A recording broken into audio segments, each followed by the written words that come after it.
Are you looking for all the latest pro football news and content? Of course you are. Who doesn't love football? The question is, how do you get all the latest pro football news and content?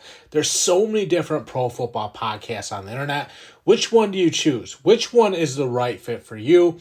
Well, you go with the Cross the Middle Show, one of the fastest growing football podcasts out right now. Over the past year, we've climbed the Spotify rankings and become a show you have to listen to if you're a football fan. Find out if the Ravens will go all the way with Odell Beckham Jr. Find out if the Eagles did enough to make it back to the Super Bowl. You'll get all of our best stories for just $1 per month. All you have to do is sign up by clicking the link in the episode description box. Welcome back. We got another great episode of the Cross the Middle Show for you guys. I'm John Kuzma, your host. We're going to recap that exciting Jets and Bills game. We're going to talk a little bit about Aaron Rodgers. So let's break down what happened on Monday Night Football. So this Jets and Bills game got off to a rough start. You know, Aaron Rodgers went down within the first 4 plays of the game. I think it was the 4th play of the game. He went down with injury. We'll get to that in a minute. But you have to give credit to the Jets in this game because it was a tough game against a superior opponent. You know, the Bills are a really good football team. We all know that. We all know how much success they've had recently. Been right around the Super Bowl for a handful of years now. But the Jets came out and outplayed the Bills in this game, and it was an exciting victory for the Jets. You know, the game ends on a walk-off punt return in overtime. Xavier Gibson, you know, takes this punt return to the house and wins the game in overtime, and the crowd was electric at MetLife Stadium. There was just so much energy in that stadium. You could just feel the excitement. The fan base was so geeked after everything that happened. So it went from a really bad night to an exciting night that was just packed full of energy and excitement because, you know, the Jets really stepped up and found a way to persevere against a really good Bills team. So you have to applaud the Jets for that. There's a lot we got to unpack here, too. A lot to talk about. You know, Zach Wilson steps in for an injured Aaron Rodgers and really did a good job of keeping the team in the hunt. You know, had a nice touchdown to Garrett Wilson late in this game. Garrett Wilson basically, you know, tipped the ball to himself as he's falling down, makes this catch. Amazing catch. One of the best catches you'll ever see. Garrett Wilson, incredible concentration throughout the process of that catch. It was a juggling catch. You know, at first he tips it away from the defensive back. It was like a jump ball fade in the corner of the end zone. He tips it away from the defensive back to give himself a chance, falls on his back, and then catches the ball on his back on the ground as it's falling down.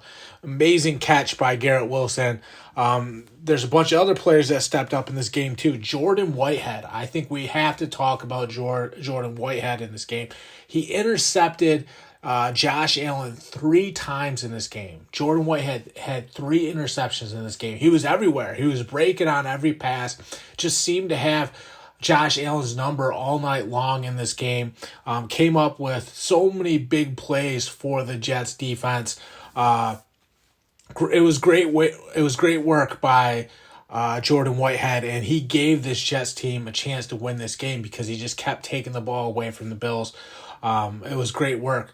You know, Quinnen Williams, he did a great job in this game getting pressure, just unblockable at times. Did a great job of, you know, rattling Josh Allen in this game. His brother Quincy Williams did a good job flying around and, you know, making plays. He's a heat-seeking missile out there for that Jets defense. Has a nose for the football. Just always seems to flow to the play. So it was a really good job by the Williams brothers. Then you look at the other guys that stepped up in this game, you know, the running backs for the Jets. You know, you look at Dalvin Cook. You look at the other running backs they have on this roster. Michael Carter had some good plays. Obviously, Breece Hall, the big 80-something yard run he had in this game early on. The screen pass that Breece Hall caught, you know, he did a good job of, taking off and making big plays. It seemed like, they were being patient with Brees and making sure that he, is not getting too big of a workload. They were working Dalvin Cook in a lot to make sure that, Brees is not taking on too much of a workload early on, because he's coming back from an injury. But I mean, he was exciting in this game. He really was. That 80-something yard run that he had, after Aaron Rodgers goes down, he breaks off that big run, almost took it to the house, ended up getting caught. But it was a play that, just got some confidence back for the Jets, and it injected some energy into that team and helped them wake up a little bit in this game and gave them the will to keep fighting despite everything they went through early on in this game with Rodgers going down. So it was just a good job by Brees Hall in this game to, step up and run the ball hard. Dalvin Cook had some nice runs too. I really like that 1-2 punch by the Jets. You got Brees Hall, Dalvin Cook. They even have Michael Carter as their third down back. They have a nice little backfield there with the Jets where they can switch things up and always have a fresh running back on the field. And they did a good job of just chipping away at the Bills' defense and doing something as far as providing this offense with another option besides just the passing game, because with Aaron Rodgers out, Zach Wilson was stepping into the lineup doing the best he could. Well, that rushing attack with Brees Hall and Dalvin Cook really did a good job of just chopping away at the Bills and giving them something on the ground. I think that 1-2 punch, as far as their running backs go, is really gonna be an effective weapon for the Jets offense throughout this year. You can tell they're just going to feed their running backs and, play, sound football with their rushing attack. And I'm here for it because I like the direction they're going in with those two running backs. It's an impressive win. We talked about Xavier Gibson, the punt return. I mean, that was huge in overtime because, the Bills came down on like the final drive and kicked like a 50-yard field goal to tie it up to send it to overtime. So the Jets were at risk of having a meltdown in overtime because the Bills actually got the ball first, and then the Jets defense stepped up, got a stop. The Bills punt to Xavier Gibson. Xavier Gibson returns it to the house, the touchdown. That was the walk-off punt return. And, just a great night for the Jets because they were able to come through. They overcame the Aaron Rodgers injury, and it's an exciting win for a team that is now 1-0 for the 2023 season. Start off on the right foot and overcame a lot in this game and gave those fans who were really down and bummed out something to hold their heads high about leaving that stadium tonight, because we don't know what's going to happen with Aaron Rodgers. Speaking of Aaron Rodgers, let's start with Aaron Rodgers. Or start our next topic with Aaron Rodgers, I guess we should say. Aaron Rodgers goes down on the third or fourth play of the game. I think it was the fourth play. He basically gets his ankle, I think it was his left ankle, caught in the turf when he's getting sacked or taken down by a Jets defender in the backfield. And he basically got his foot caught in the turf. You could see his ankle kind of get stuck in the turf, and it didn't look good at all. So there's speculation that it could be an Achilles injury. He did get carted off the field after, I think he went to the medical tent first, and then the cart came for him, and he got carted off the field, and he was actually seen wearing a boot after that. So it looks like it could be an ankle injury. It could be an Achilles injury, which would be a lot worse. If it's an ankle injury, he's going to come back at some point, most likely, as long as it's not a break. A break, it could be for most of the season or even the whole entire season. But if it's Achilles, he's done. That's the whole entire season he's going to be out for. So I think the Jets are definitely hoping it's an ankle and not an Achilles. I think if it's just, an Achilles, or not Achilles, an ankle injury that is, maybe like a high ankle sprain, could be a month, 2 months.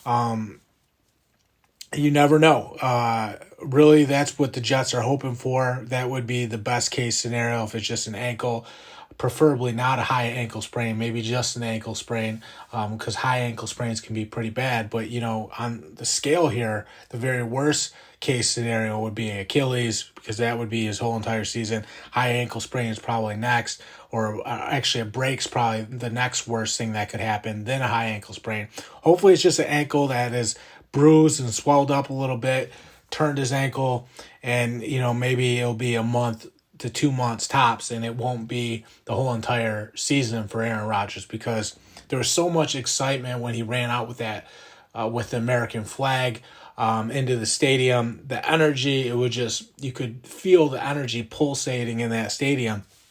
We were all excited to see what Aaron Rodgers could do with this Jets offense. And then what happened? The Jets offensive line really let him down, because the Bills were just swarming him early on in that game. He didn't last very long, but he was getting swarmed, and that Jets offensive line was seriously, a problem, to the point where you're like, okay, is Aaron Rodgers going to survive? And then sure enough, he goes down with the ankle injury or the Achilles injury, whatever it is, in the boot. He's in a walking boot now. That's never a good sign. So obviously concerning enough that the Jets kept him out of the game, put him in a walking boot, carted him off the field. That tells you that it's serious enough where we can expect Aaron Rodgers to miss some significant time. I think at the very least a month, 2 months, could be a lot more than that. We could, we might not see him for the rest of the year. He could be done for the rest of the year.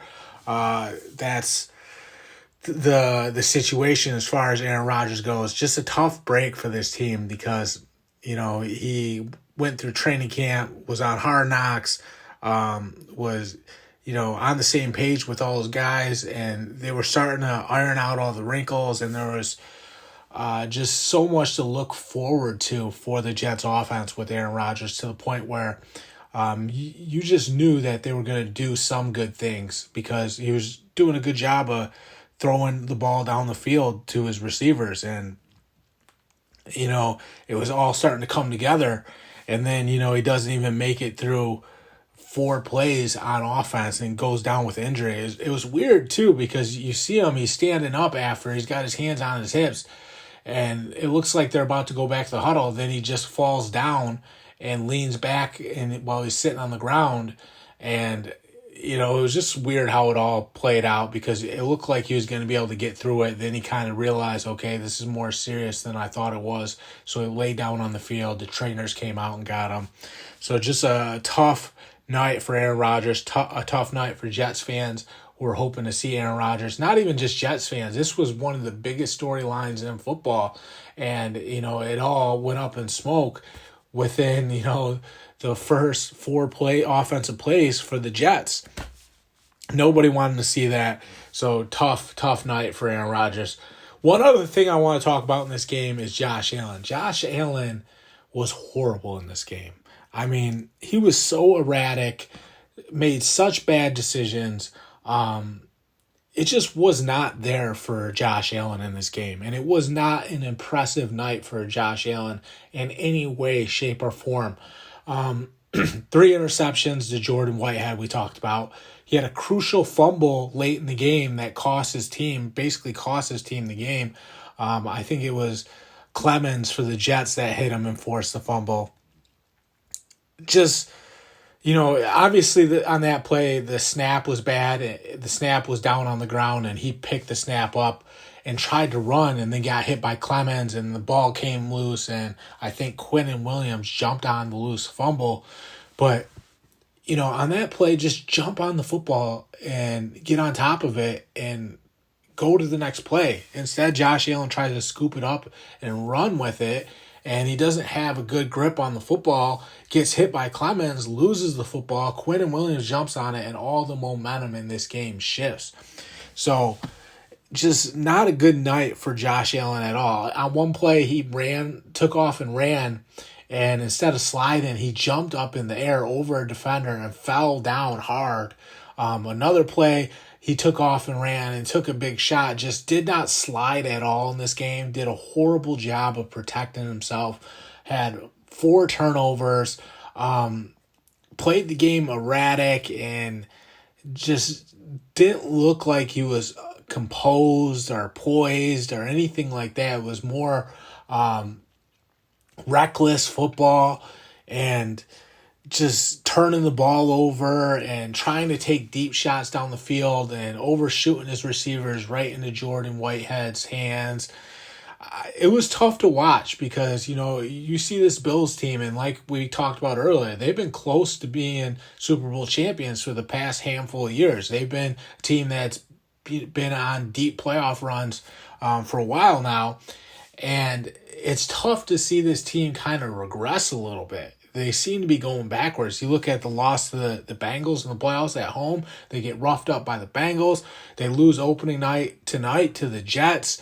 A Jets team without Aaron Rodgers. Aaron Rodgers was out of that game. Zach Wilson came in and helped the Jets beat the Bills. A rivalry game, a Division AFC East rival, and the Bills and Josh Allen flop in week 1 and lose that game.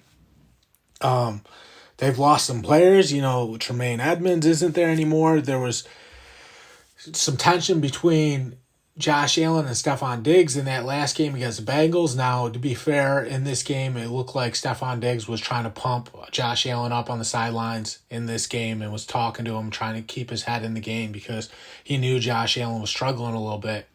But at the same time, Josh Allen, if he's going backwards too and having, 4 turnovers in a game, well, he's the guy that the Bills count on. He's the guy I guess you can say they're saving grace. He's the guy that's supposed to bail them out and keep them in the hunt. No matter how bad the other positions get, it's supposed to be Josh Allen that, elevates this team to that next level. And if he's going backwards, there's some serious trouble on the horizon for the Bills. He's got to be better than he was tonight. It wasn't good enough. It had to be frustrating if you're a Bills fan. Reckless, didn't protect himself, lost the game, lost to a team that didn't have Aaron Rodgers, coughed up the fumble late in the game just on a boneheaded play, almost got hurt a few times just making dumb decisions. Not a good night for Josh Allen. We'll see if he can bounce back next week. I think the Bills have, who the Bills have? Is it the Raiders? I think the Bills have the Raiders in week 2. Don't quote me on that. I'm not for certain, but I think it's Bills Raiders in week 2. So Josh Allen will have to be better. He can't play like he did tonight against the Jets because that's not going to get it done for the Bills. I'm John Kuzma. That's all I got in the latest episode of the Cross the Middle Show. Thank you guys so much for tuning in. Check us out wherever podcasts are found. Also, sign up for $1 per month by clicking the link in the episode description box. Take care. I'm signing off.